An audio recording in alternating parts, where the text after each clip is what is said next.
Grease Rise of the Pink Ladies is so darn good, and I don't know why they canceled it. We're going to take a look at one song, Carelessly, and I'm going to show you why it just is at such a high level and why you should watch this show if you have not.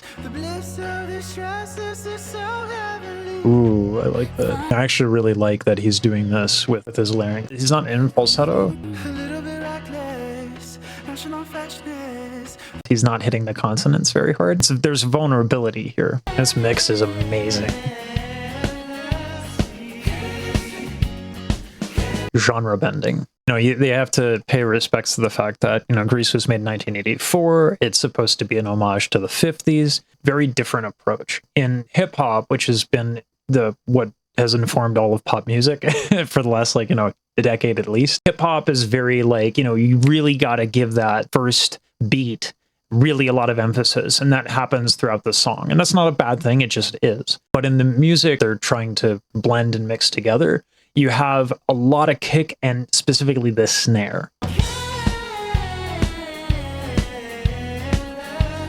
The other thing too that's a big part of the kind of the rock and roll sound is that when the kick hits, the bass player hits. So that gives it a little bit more punch.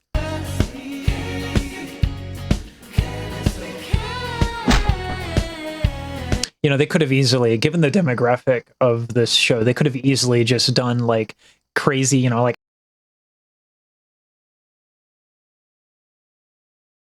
musical theater kind of tropey sound, and it would have worked for the majority of people. But they went through and really were extremely meticulous in every tune to make sure that the time periods that they're all trying to blend together end up making sense. And they just do a fantastic job. I mean, this is a bop. This is difficult on his end. You know, we're talking about how the soft the tone is, but if you listen to this is actually like a quasi belt. He's contracting what's called the aryepiglottic sphincter, so that keeps the larynx high, but it tends to have a lot of cut, and it's an essential part of belting. So that he can kind of balance and keep that sensitivity of tone while belting is an accomplishment. Yes, it's recorded, so he gets to have a lot of tries. Yes, it's recorded, so the audio engineers can get in there and do their thing, but it doesn't change the fact that he has to do it.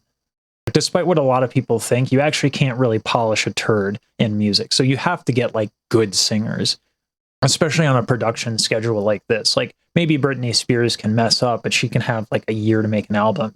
So, like, you know, but you can't do that on a television production timeline. No way. No way. Ooh. Man, the mixing is so good. If you listen it's hard to hear. Listen very carefully. There's actually overdubs to thicken out the mix, but it's like a ghost. It's so subtle. You really have to listen for it.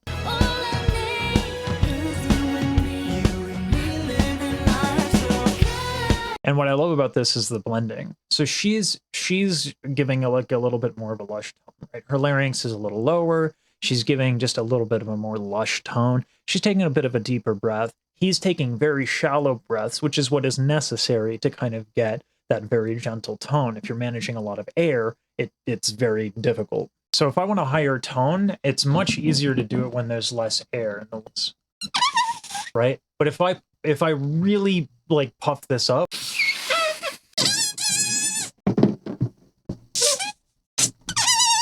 like, it's much more difficult, right?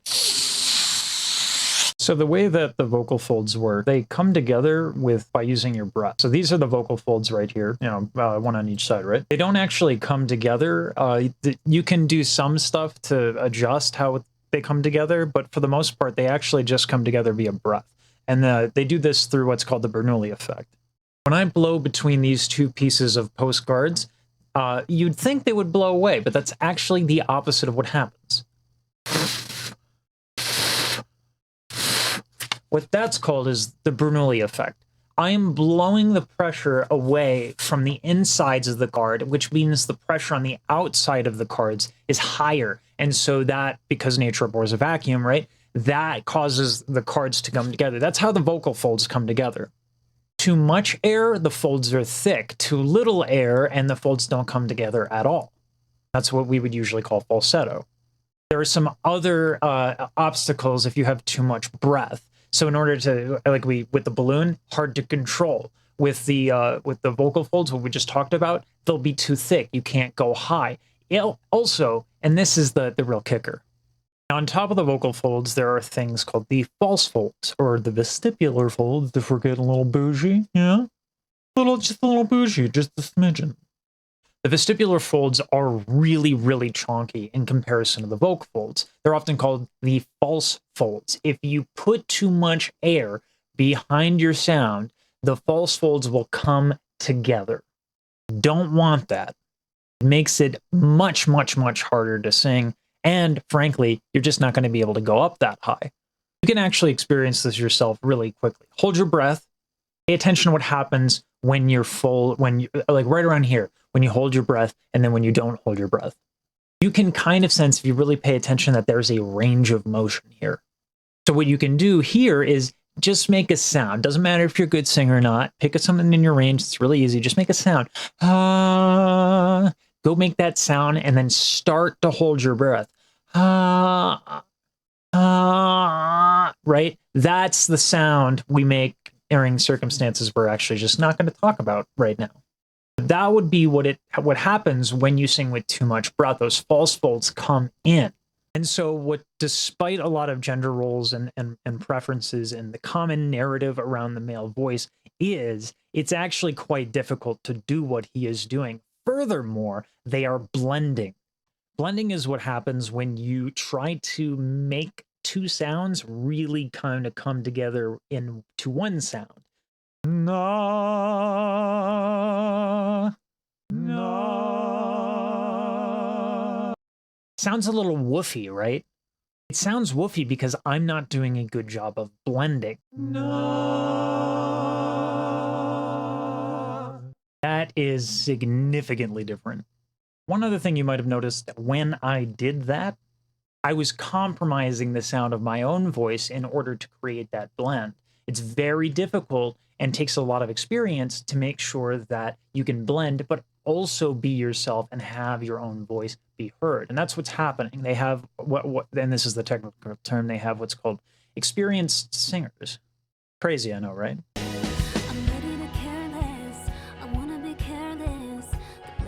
That's a weird effect. She's just like floating over there.